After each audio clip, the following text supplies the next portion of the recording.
Hey, my name is Lorenzo. I've been an EMT for almost a decade, and I was an operations manager for almost 3 years. I've seen everything inside of this business: the burnouts, the chaos, dysfunction, everything. From billing to transport to logistics to employee. I've created a playbook that I think that can help a lot of people in this industry. It's called the Pod Model Playbook. This video is part one of a 5-part series that I'm going to call What Nobody Tells You About Starting an Ambulance Company. And we're going to first start with the thing that will decide whether or not you will live or die in this industry: the Medicare reimbursement cap. Most people think ambulance companies scale like every other business. It doesn't. Sad to say. There's a ceiling that Medicare keeps you at. If you go past the ceiling, you'll end up having the company collapse under its own weight because things get more expensive. But you can't get paid more than what Medicare says you have to get. Not a lot of people understand this at the beginning. So in this video, I'm going to help you understand the Medicare cap. So 1, what Medicare is. In the simplest form, ambulance companies get paid directly from Medicare Part B. It's the only part we get paid from.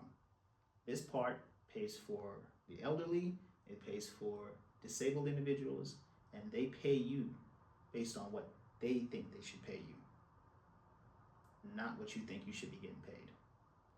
2, what Medicare pays you. Medicare pays based on a fixed, non-negotiable fee schedule.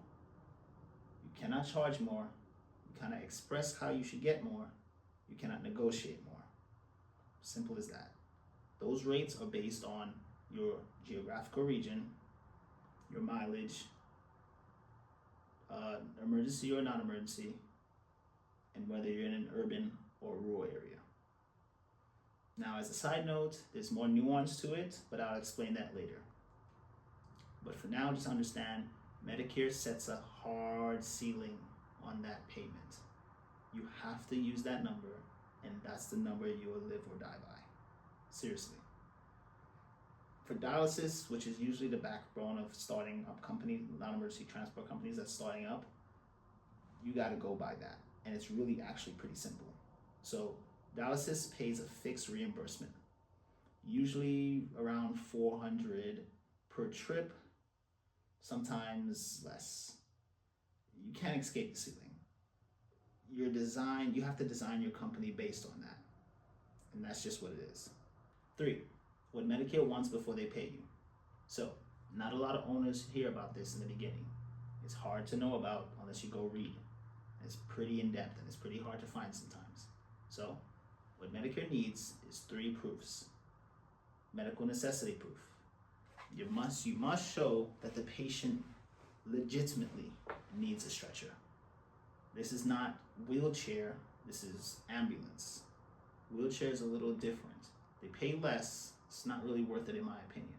Ambulance is where it's at. So 2, you need documentation proof. You essentially need your PCR or patient care report airtight. You need to have vitals, conditions, mobility limits, signatures, everything. You can do that by hand with paper, or you can do that with a device, usually a tough book or an iPad or something like that, but that's for later. Then there's the operational proof. You have to make sure that you have your ambulance, you have to make sure that your crew is good, your mileage logs, your compliance, your HIPAA processes, everything must be clean. If any of this is weak and you don't have it well documented, Medicare will deny you, or the money that they pay you, they're going to ask for it back. And that's terrible. 4, this is how Medicare collides with your bills. So, as I said before, Medicare makes the cap on how much you can make, but the world is still expensive. So you have to find a way to balance the two. So when it comes to the world and the expenses that you have to pay, here are the things that you have to pay for: payroll, overtime, fuel, maintenance, insurance, benefits, billing, dead mileage, scheduling efficiencies. If you scale blindly, you're going to find yourself in a situation where the Medicare cap cannot support your company anymore. So growing to more trucks, that's more than necessary, more staff, more overhead, it kind of eats up all your money to the point where it's almost not worth it to run it. 5, so the cap is actually a blueprint. It's not just a restriction, it's a map. It can tell you things like how many trucks your region can support. It can tell you how many runs you should have, that you should have each truck, how tight your scheduling should be, how consistent your crews have to be, and how much chaos you can afford before you break. And the thing is, that number is 6 to 7 trucks. It's not 20, it's not 30, it's 6 to 7.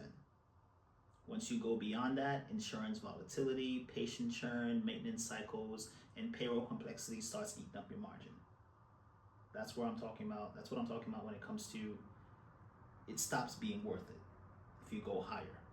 So 6, how my pod model actually solved this. So my pod model scales from the Medicare cap down into operations.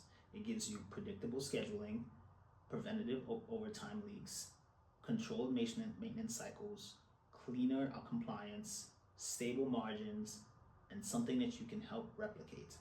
Instead of scaling into chaos, you can scale into a controllable, predictable pod.